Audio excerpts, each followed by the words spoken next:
Hi everyone, Matt here, the CMO, and what I want to do today is break down in some detail our marketing strategy.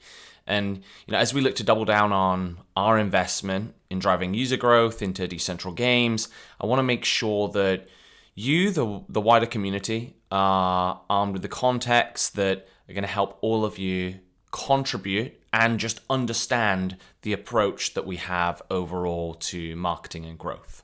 So let's dig in.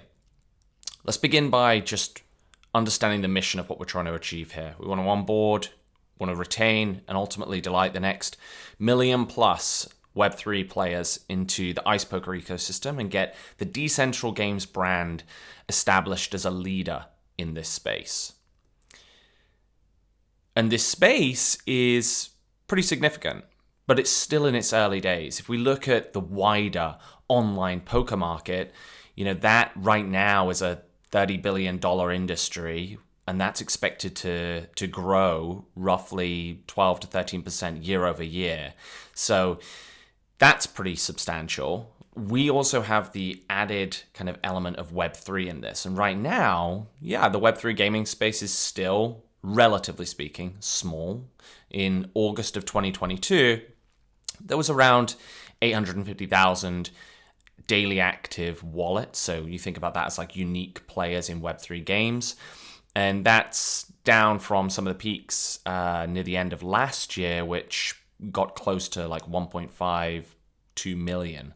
So we can see there's clearly room to grow. And what I want to anchor a lot of this on, because we are this blend between a traditional poker game, but in a Web3 setting where we're much more comparable to a traditional like free-to-play mobile app-based game. And really the example that has been set in the industry here is with Zynga Poker, that are without doubt the leading free-to-play poker app. They have 40 million daily active users. Now, it's a monumental achievement from their team to get to that level. And of course, we're still some way off, but it shows the benchmark that's been set and the total addressable market that we're tapping into. So to achieve this long-term mission, we're going to be investing heavily in the following three areas. The first one is going to be growing through new user acquisition, top priority, of course. Next is building a compelling story around our brand. And then finally is around community growth and engagement. I'm going to go into each of these areas in a bit more detail. Let's begin with looking at user acquisition. So icepoker players, they're at the center of our universe. To grow, we need to continue to attract more and more of them.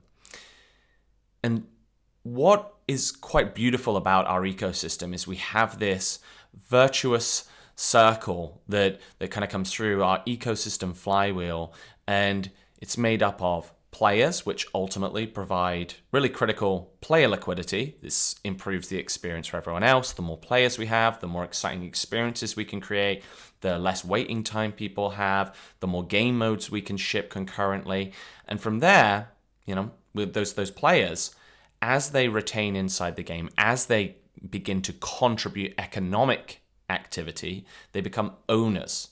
And this contribution of economic activity, it sustains, it balances the ecosystem. It means we can grow at scale, which as more and more of our players that now revolve and we have this growing owner cohort, they begin participating in governance, and ultimately through their advocacy supporting our ecosystem, they drive more players in, and so the cycle continues. And this is the flywheel that really we want to be powering.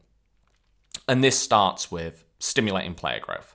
This is our immediate focus and what a lot of our attention is going to focus on, in particular driving players within both icepoker Metaverse and icepoker Flex.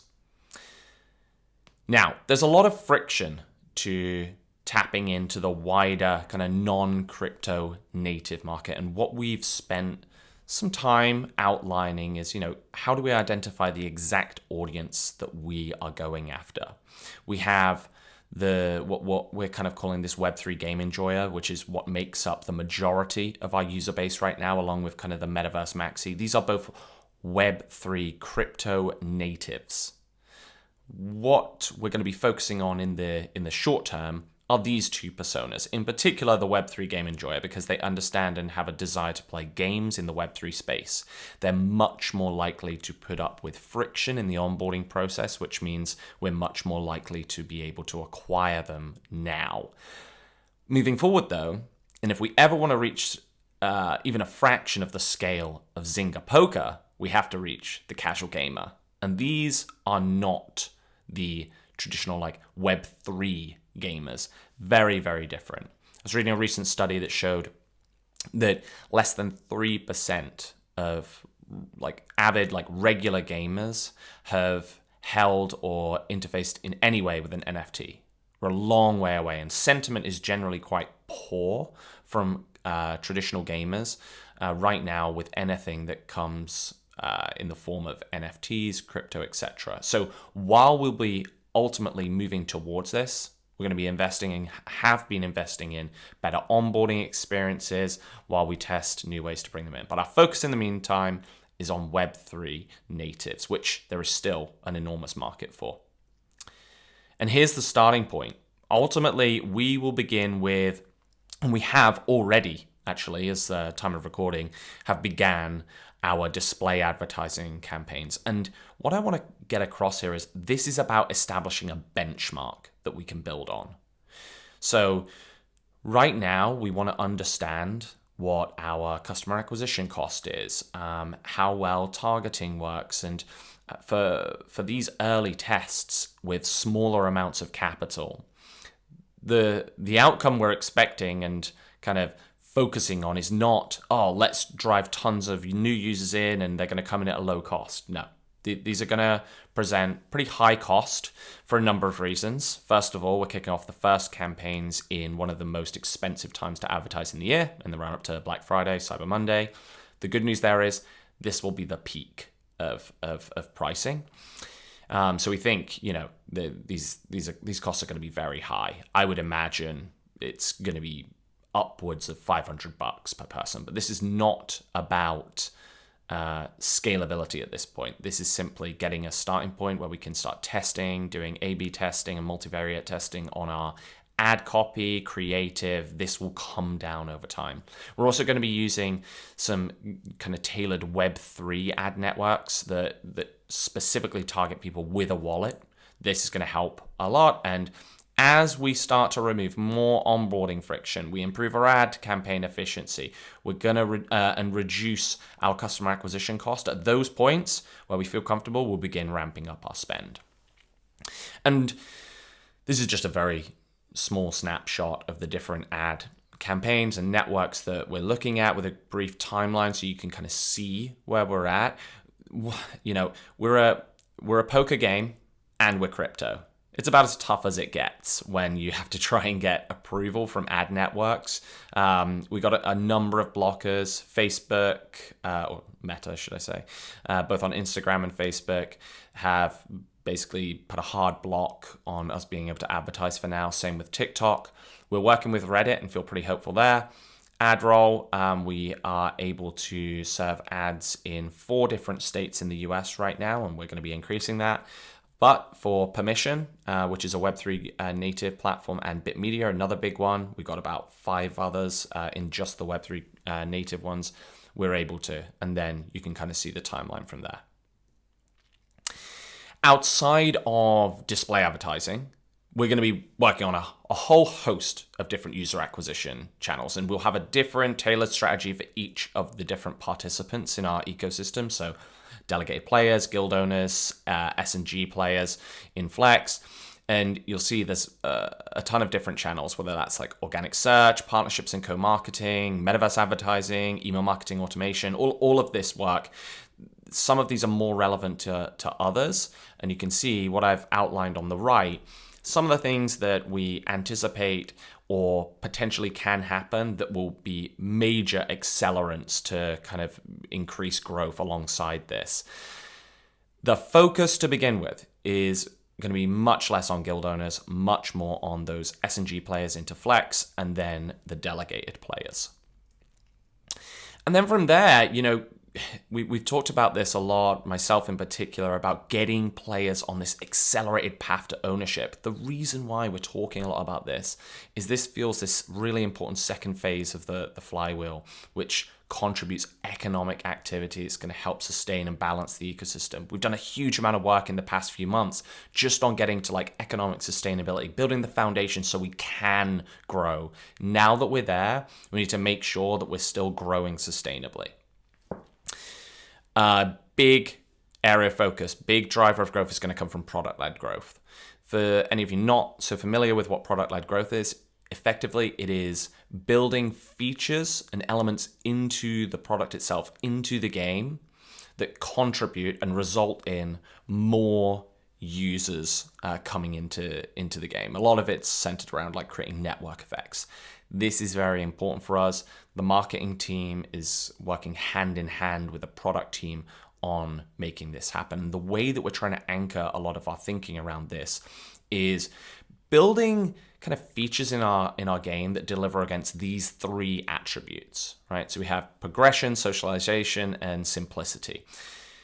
For progression, this is all about providing the player with a sense of progress and accomplishment within the game, and ultimately, most importantly, a desire to continue. This really triggers strong retention.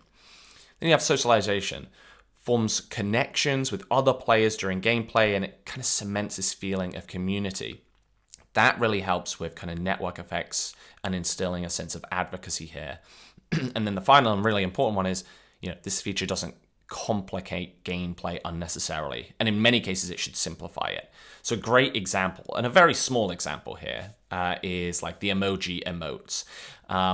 This is going to be a perfect example of this kind of feature. So like progression, players can get access to premium emotes, for example, through gameplay unlocks. Then socialization, players actually have a way to communicate with others during gameplay. And simplicity, the emotes can be accessed with a single click, and it follows a well-established UX pattern from other games. And what we're trying to anchor all this around, we'll talk about a lot internally, is, ice poker should be a social experience. Not only that, but it should recreate that same kind of intimate social experience that you feel playing against your buddies at home. There are few games that are more social than playing poker. Okay, here's the second investment area. This is all around building a compelling brand story. And I think if you look at this, without a compelling story, we are just another Web3 protocol. We have to stand out in the space, especially in the gaming space, where we come up against not just Web3 games that we need to stand out against, but the wider poker gaming market. And I think, if I use this example quite a bit when I take a look at where we need to do a better job with our positioning and telling our brand story. Even some of the major outlets get confused in how they try to describe what we are and what we aren't. And for us to do this, storytelling has to just be at the heart of everything we do. This isn't about doing like one-off big splashy campaigns. We're not doing some Super Bowl ads. We're not going to be doing a ton of like Formula One sponsorships, etc., etc. This is about having really clear narratives, and I put a few in as an example of this. This is a work in progress, but for some of our audience, digital asset ownership is incredibly important. For things like our delegated players, a big narrative we're going to be pushing is like joining and competing in like a Web3 poker team, i.e. a guild, but we're trying to make this like more simple storytelling. And then that gets embedded into the different content we create, like educational content, in-game assets, UGC, ad creative, and we distribute that through a variety of different channels. One of these, I've just put in a few examples. I want to make sure that it's clear the contents of this presentation are not completely exhaustive. I want to just pull out a few highlights and give you an overview of the strategy. This is going to be one of our big investments, and I'm personally really excited about this. So what we're going to be looking at doing is, and we haven't even begun this project yet, but we will begin this, is building an Ice Poker Academy. This is going to center on teaching and providing free, accessible, but high quality video education around becoming a better poker player. We're still scoping this right now, but every single month There's over 100,000 searches in Google for people trying to learn how to either play poker as a beginner or level up as a more experienced player.